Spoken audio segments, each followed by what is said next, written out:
贝加尔湖生态博物馆。贝加尔湖博物馆是一个水族博物馆啊，位于利斯特维扬卡。哇，这个名字又是一个很绕口的俄罗斯语发音过来的啊。利斯特维扬卡贝加尔湖生态博物馆，一个水族馆，介绍了贝加尔湖的历史还有鱼类啊。同时也让我们看到了贝加尔湖的动物世界以及湖周围的森林植被的情况。据说贝加尔湖湖水清澈的原因是因为海当中有各种的清道夫、钩虾等等的族类的动物啊。你老的喜爱郎啊，你是有在养这个鱼的人，你一定会知道这个清道夫这一类的东西，对不对？还有什么铁甲武士啊？那使得贝加尔湖呢，就具有什么自体净化的功能。特别值得一提的是，贝加尔湖虽然是淡水湖，但在湖中却生活着多种海洋性的动植物，海螺、龙虾、珊瑚。这什么原因啊？这湖当中却拥有了这一个海洋性的动植物啊。众所皆知，贝加尔湖的环斑海豹就是世界上唯一一种生活在淡水当中的海豹。光这一点，贝加尔湖先不要谈它的历史故事啊，光它的水中的物种啊，就足以让人对这个湖当中产生了非常不可思议的想法。也就是在远古时期，贝加尔湖的发展是一个很大的因素啊。贝加尔湖自然发展及这个人类试图征服贝加尔湖的奋斗过程，就在这个生态博物馆当中都可以看得到啊。在这里藏了许多古老的水中生物特有的动物的标本啊。著名的贝加尔湖海豹，世界上唯一的淡水海豹，据说在最后一次冰河期消退的时候，它并没有随着冰河期就进入了大海，而在冰河期消退的时钟呢，怎么办？它这一个贝加尔湖呢，就变成了湖了，而不再是跟海通在一起的。而这个时候呢，贝加尔湖呢，海豹来不及游出去，就慢慢的逐渐变成了湖中的海豹，逐渐的演变成了可以适应淡水的情况啊。所以动物啊，你看看人类的进化史啊，跟动物的进化史啊，还是所谓的适者生存嘛。贝加尔湖汉代称为北海，位于俄罗斯东西伯利亚南部，世界上年代最久的湖泊，又被称为世界第7大湖。告诉你，光是听到这儿，光是西伯利亚的这些奇妙寒流地带，所有的寒流的发展中心来自于西伯利亚，还有包含了湖中的生物，这个贝加尔湖的神秘特殊的地方，就足以让人前往这个地方来一探这一个湖中的奥秘以及什么它的历史。我们来到了贝加尔湖环湖之旅，我们搭乘了最长的世界火车西伯利亚大铁路，环绕着贝加尔湖的环湖列车之旅哦。贝加尔湖啊，在蒙古语当中是自然之湖，因为这个地方就三国交界嘛所以在三国交界的附近，当然它也会就有在好久以前很多人种夹杂在这个地方在蒙古语意思是不灭的火焰。在汉朝的时候，汉朝把它称为叫做瀚海，浩瀚的瀚，瀚海。五胡16国时，北朝把它称为什么？鱼以泥大水啊！早在好久以前，中国对它就有一定的称呼喽。蒙古称为达兰若尔，海一样的，各式各样的称呼，在每个朝代都不一样。一直到了沙皇俄国探索者成为圣海之后，慢慢的就开始了贝加尔湖这个名称了。那居住在这附近的人呢，是布里亚特人，他就居住在湖畔，养着山羊、骆驼啦、牛只啦及绵羊对很多人来说贝加尔湖是一个非常非常神秘的地方。对很多人来说呢，会以为贝加尔湖不知道它是在哪里，甚至认为西伯利亚是独立的一个国家，对吧？在我们来讲，旅游当中还有好多好多湖，我们连听、看、想都没想过，听也没听过。甚至知道，而且也没想过这一辈子会来的地方。西伯利亚也是其中一个。在以前我们的教科书上面读起了很多很多的地方，那些神秘、那些东西，在我们的心中，当今天我们踏上旅程的时候，一一的琢磨开始。贝加尔是大陆列有1700多种动植物栖息在这当中，也就代表了这个地方也是自然环境佳好。虽然在西伯利亚大铁路当下你感觉较无聊，但是呢，旅游当中过哪种呢风格啊，风格，这个风格是什么？有可能你是静静的欣赏，有可能是很动态的。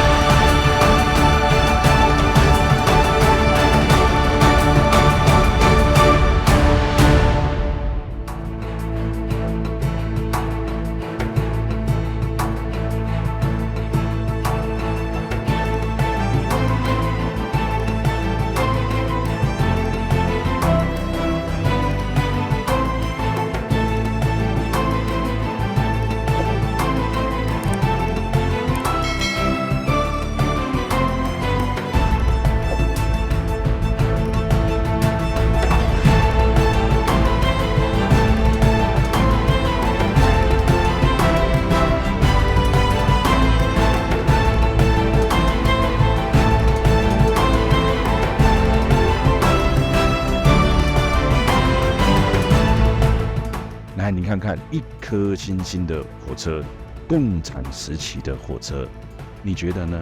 生活在自由民主的台湾社会，你的感受呢？你的看法呢？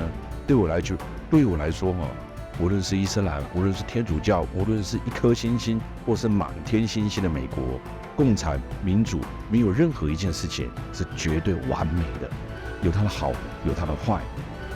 台湾的人民，我们代表了台湾出国啊，在国外我们展现了超高的水准哦。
盘湖列车，光听这名字，光看西伯利亚，我觉得就醉了，真的就醉了。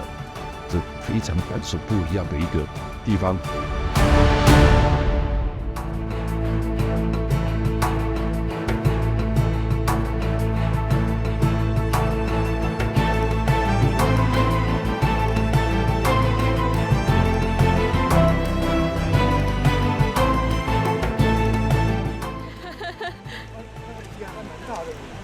有看到吗？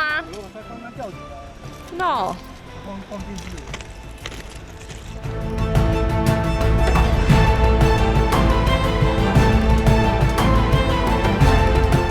谈起俄罗斯，你会先想起长期被冰封的西伯利亚。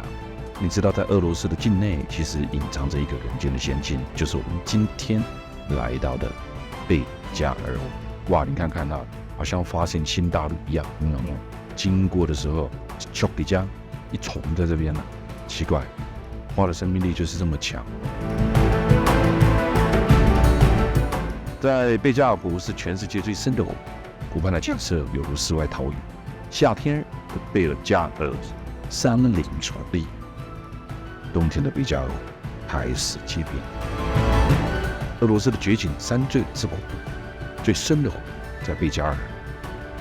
俄罗斯西伯利亚、伊尔库茨克州以及布里亚特共和国境内。那国内南北共长的680公里，因为盆地地形而呈现了一个叫做新月。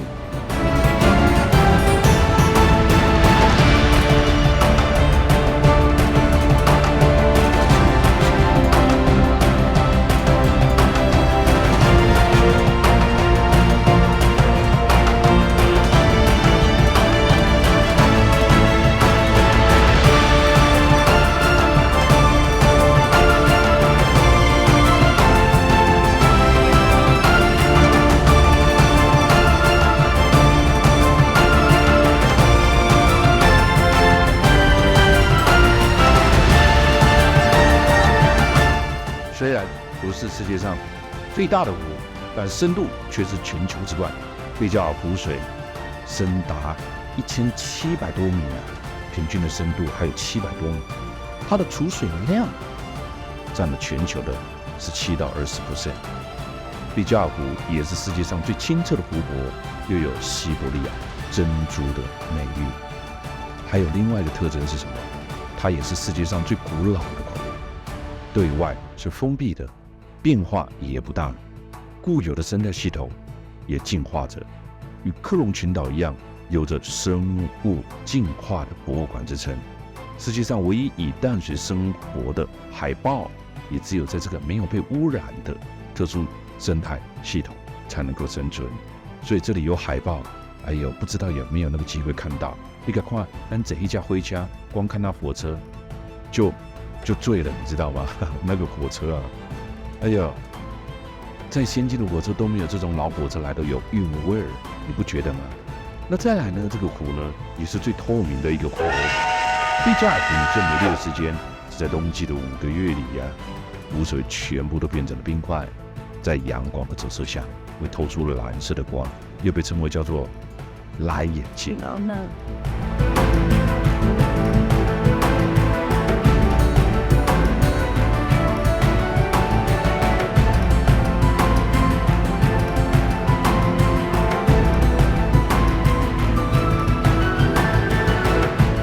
这里是西伯利亚铁路道中段会看到的这个地方啊。贝加尔湖深1600米，是全世界最深、蓄水量最大的淡水湖。我们来到这里去感受一下它的不同。相传中国西汉时期在贝加尔湖为北海。天汉元年2个年前100年，西汉外交家孙武被匈奴人扣押后，你知道孙武流放到这里吗？孙武牧羊在这里，你知道吗？你知道这里竟然是孙武的地方吗？很难想象吧？当我们在教科书上看着这些教科书上面写的人物，我们能够想象他是在哪里，他在做什么吗？他到这个地方，这个地方又是哪里？如今我们亲自爬上这个地方，哇哦，真是特别哦！也真是一场历史当中很多作的电影。西伯利亚铁路在1891年动工，从莫斯科的远东港口海参崴，全长9289公里。光这个铁路呢，踏上的那一刻，心情应该是激动。所以我说，你若有法度出国佚佗，行到这个所在来，佫有什么物件无法度接受的？你若无法度接受，你哪会经这个考试呢？对吧？哦，有的人到一个国家了后，要把这个考试变成引导行程，无可能的代志啊！全世界，恁囝都无一定会听你的啊，对吧？哈，敢有可能一个国家要听你的话啊？当个旅游家 ，enjoy 啊，享受在这个环境当中呢，才是最佳的、最棒的哈。为什么传递这个讯息呢？因为我觉得这个讯息可以带给游客们来到这个国家，你能够更开心、更快乐、更享受的在不虚此行的过程当中。哦，拍到了，拍到了。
知道吗？好久好久以前啊，你如果对这个莫斯科远东港口海参崴呢，你要一直行到家啊，要7天啊，7天，要这7天，就是7天。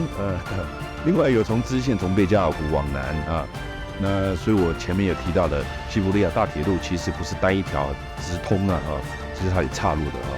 那另外一条支线，从贝加尔湖往南经了蒙古到达了北京。过去曾经有一小段沿着贝加尔湖北岸经过的伊尔库兹克，如今这一段只适用于游客观光啊，每天只有1班火车啊，所以今天我们才有这个机会在火车隧道内漫步啊哦。所以一景呢有一小段沿着贝加尔湖北岸经过伊尔库兹克，就是我们现在在走，但这一条现在没有，所以我们就是可以在这里下来走走，下来看看西伯利亚大铁路。你要坐上10几天，还是像我们这样子呢？我觉得各有千秋啊，给不同的人不同的选择，不同的感受，对吧？你看这么深的湖，这么大的湖，一眼看不完。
这个贝加尔湖一带都是蒙古族布里亚特人的活动范围啊。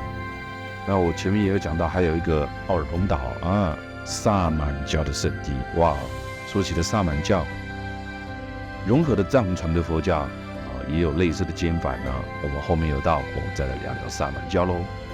那在这苏联时代的面包车，也可以在这个地方看得到。其实，在很多人呢，可能对俄罗斯的了解很少哦。为什么？你看到在去莫斯科，其实俄罗斯真大哦。俄罗斯会使去佗的所在嘛，真多。还有一个重点是哦，被俄罗斯统治过的国家也很多。在苏联解体之前，其实有很多都是属于苏联的啊。所以呢，其实当你认真去看看那种历史文物古迹的时候，你就可以了解到了啊，就可以了解到它整个情况，整个不一样的感受啊。那贝加尔湖的湖畔游湖系列，也就因为这一段铁路荒废下来，让我们能够更进一步、更深一层的，就走在这个贝加尔湖畔，去了解这个湖位于偏远的西伯利亚的南部，长久以来都是当地的蒙古族部落所推崇的。所以我才会说呢，能走到这，做梦也没想到啊，对不对？做梦也没想到。我老公这头5级的喝啊，当然呢、经济是旅游的主要的因素之一，但是你要也要能够享受啊，也要那个什么水平有道啊。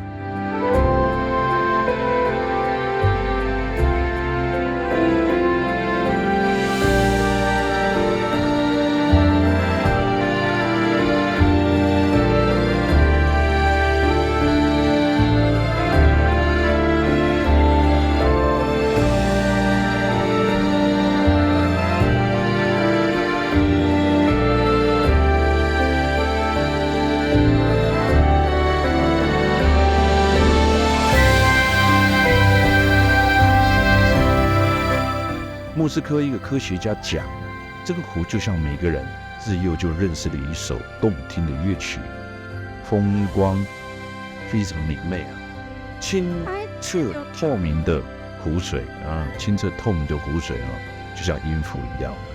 贝加尔湖的长约600多公里，最宽的地方也达到了80公里，在太空当中看下来呢，就像一张半张开的蓝眼睛，所以这也被称为蓝眼睛的原因在这。这个湖的储水量占全球淡水的1/5，比北美国大储水量、这种储水量还要多。按理讲有厉害的。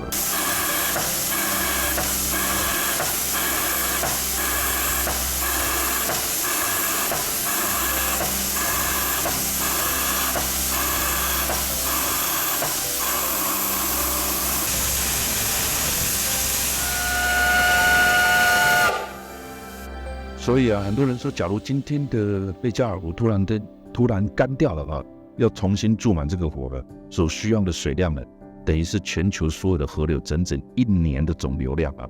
啊，你看这个湖大不？所以爱保护这个湖做弯数受益的原因呢，甚至搞不好回到家乡啊，你跟人家讲说，我打去西伯利亚，啥那堆啊，对不对啊？但是呢，自己却很心满意足，为什么？因为去了一个可能我们自幼从书本里面所想要向往的地方，或者是在旅游的版图当中呢，去了一个非常神秘而特别的地方。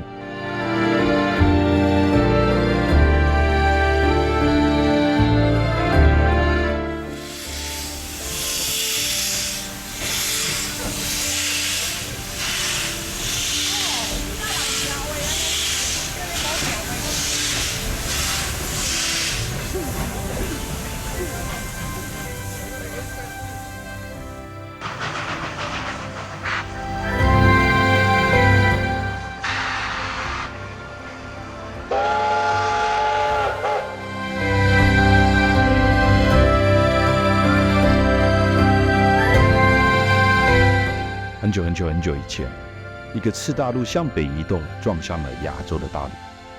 一大片的岩床就在压力下，就像呢铝箔纸一样的凹开，最后形成了什么？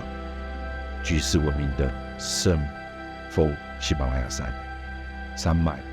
有人认为这样的撞击呢，就使得西伯利亚一些静止的裂谷啊，包括贝加尔裂谷，就再一次的活跃了起来喽。随着时间的过去，有许多的泥沙从贝加尔裂谷一带的山脉就冲了下来，堆积在裂谷的谷底，这个厚度呢就超过了7公里。后来裂谷渐渐的被河水的注满，形成了贝加尔湖。现在流进贝加尔湖的河流还有溪流呢，就超过了300条。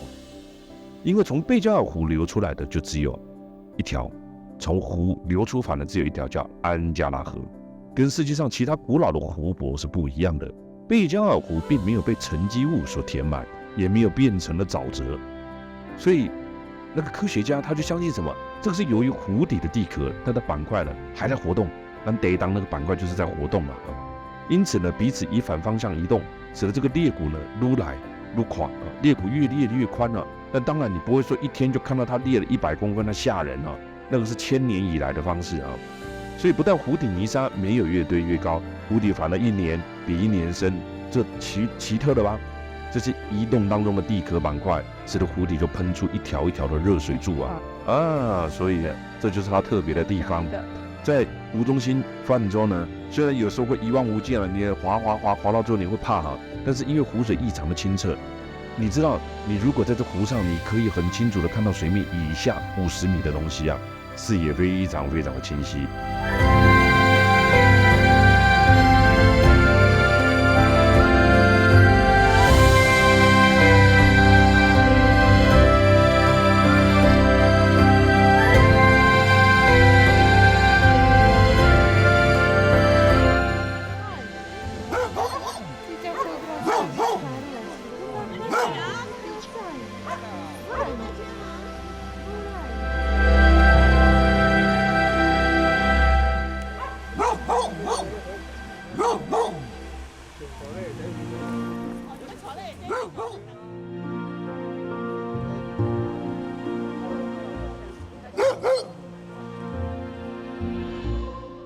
来到这边呢，水质变得很清澈哈，所以呢，我说坐在船上面，你可以看得到啊，船底下的这个水啊，可以透到50米，仿佛这个不是湖水，而是玻璃啊、空气一样啊。湖内有许多的微小的甲壳类的生物啊，又称为这个吐水藻，这些水藻呢，就像的过滤器一样啊。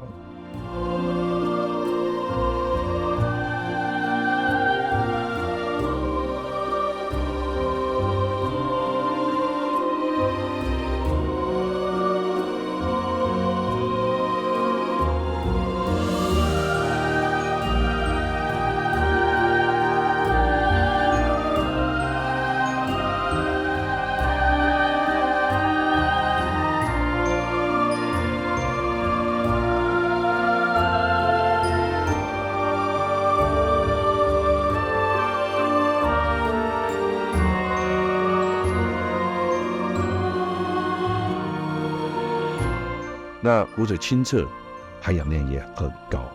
有些深水湖在某个深度以下，湖水会缺氧，但这里不会哦。这里的湖水真棒，超棒啊！大部分的生物只能在浅水区域活动，贝加尔湖的湖水却有上下对水平对流，含氧的湖水会被带到湖底，使湖底的这个水，竟然也带氧气啊！你看这种湖去哪找啊？结果整个湖呢都是生机啊！在含氧干净的湖水底下，长满了青葱的植物，绿色的海源就像珊瑚一样，会拖下东西嘛。所以一概公这欧来对有2000多种的生物，其中呢有1500多种，就只能在这个湖找到，全世界各个湖你都找不到生物，就只有在这。而且贝加尔湖的白鲑鱼非常非常的有名啊。这种美味的北极鱼也是渔夫最喜爱的捕获啊！来到这如果能够品尝一下，那是真是更棒了啊！吃起来甚至奇特啊！所以这当中呢，很特别啊，很多的湖鱼啊，甚至呢呈现了半透明的，身形非常的细小。哎呦，这个湖里面的鱼啊，有很多的种类也是在这啊。这当中呢，很多的湖，他们渔夫喜欢捞起来吃啊。因为身体的1/3是透明的，而且是脂肪，还有非常丰富的维生素 A 呀。即使在200到400米的水底，这种鱼啊也能够忍受小鱼啊，要生活那么深的不太容易，因为水压很大。但是这里的含氧量很高，它们竟然也活得下来啊！但是呢，这种鱼呢，它只要一暴露在阳光底下，它的身体呢就会马上融化了。这是贝加尔湖的湖鱼，小湖鱼最特别的。所以它只要在阳光底下，身体马上融化，只剩下脂肪跟鱼骨。这种鱼也是贝加尔湖海豹最爱吃的食物。所以贝加尔湖的海豹也是全世界独一无二的。贝加尔湖的海豹也只有在贝加尔湖找得到，它算是贝加尔湖最有名的住客。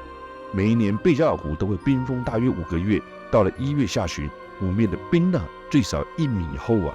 结冰的湖面有许许多多的裂缝，就跟拼布画一样，在阳光底下又是另外一种不一样的画面。大约100年前，在日俄战争的期间，俄罗斯的军队就在冬季结冰的湖面上还铺设铁路，在冰上铺设铁路，在湖上更成为公的运送了65个火车头跨过这个湖。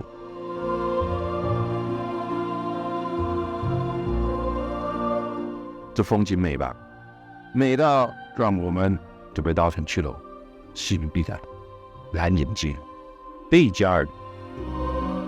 你知道这贝加尔湖到了冬天的时候，整个拢是结冰的吗？20世纪初，第1次世界大战接近尾声的时候，政局不稳的俄罗斯帝国爆发了革命。那拥护地震的白军呢，不敌工农红军，节节败退的白军，连同旧镇贵族，一票老弱妇孺，总共有125万人被迫就往西伯利亚的东面。时至严冬，西伯利亚气温长期都维持在零下20度。当时的这个军队就走在这个结冰的西伯利亚湖上，途中不断有人冻死。大军到达了贝加尔湖的时候，跨过的时候看到春季早我晚了，其他人怎么走了嘛，没办法活下来。而当时刚好正面临到寒流吹袭的贝加尔湖，湖面上的温度据说曾经测得零下70度。打算横渡过河的25万人全部都冻死在这一个湖面上，无一幸免。大地回春之后，这些湖面的冰就开始融化了，被冻成冰块的25万具尸体随之而沉没于湖底。事实上，贝加尔湖本来就是一个神秘的地域。听到这里，也许在中国人、在华人的眼里，你也有这里所在，但是呢，你知道吗？在外国人的眼里，他却不觉得可怕，他会觉得这是一个可以缅怀的事情，因为一件事情非常非常的重要。历史改变，没有历史，哪有现在，哪有未来？历史留给我们的是让我们不是不断的去征讨它，去谩骂它，因为在当时的环境，你看看，现在死1个人、2个人就不得了了，对吧？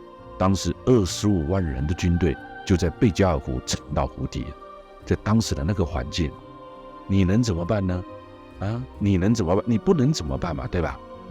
在当时那个皇帝还在有皇帝的时候，我们不能用现代的眼光再去看以前的样子，再去不断的评论以前的样子，那是丝毫没有意义的，因为你改变不了以前。人更不应该活在仇恨。这也就是外国人他们在看这一点特别的地方了。所以虽然这里发生过这件事，但也变成了一个历史故事，让人警惕着大自然的奥秘。贝加尔湖本来就是一个很神秘的地方，消失于贝加尔湖的人多的不胜枚举啊。第一，世界上最深了；第二，它湖面广，太广了。所以呢，我们只把它所发生的事情，让它再增添那么一份神秘的感觉。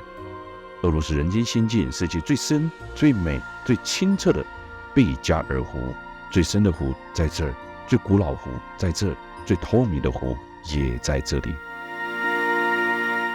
世界第7大，世界上年代最久的一个形状呈现的这种月亮形的，所以贝加尔湖也被称为月亮。哎呦，可是看起来哪像是湖啊，跟海是一样的，有没有？西伯利亚的蓝眼睛的蓝眼睛的称呼来自于从太空当中拍到的它拍到这个湖的样貌。中国古代北方游牧民族最主要的活动地区，汉代的苏武牧羊之地，湖中的动植物资源丰富啊，湖水的质量好，透明度深达的40.5米，被誉为西伯利亚的明眸。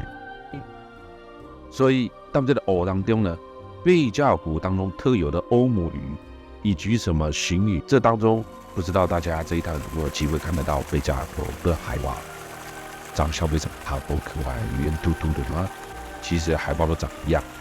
我们现在就让我们来看看贝加尔湖游船绕湖，它是西伯利亚当中非常重要的一个环境，也是所有来到西伯利亚的人们主要观赏游览的地方。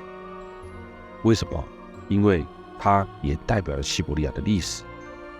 世界上最深、蓄水量最大的淡水贝加尔湖长6363千米，那面积呢广达了3.1万平方千米，将近快很大哦。所以你很难想象一个跟台湾那么大的感触是什么吧？因为很难以想象，所以很清真哦。它1996年登为世界自然文化遗产，它是大自然送给人类最大的一个礼物吧。淡水湖的储藏量占全球淡水1/4，可以供给全世界的人20年的饮用水。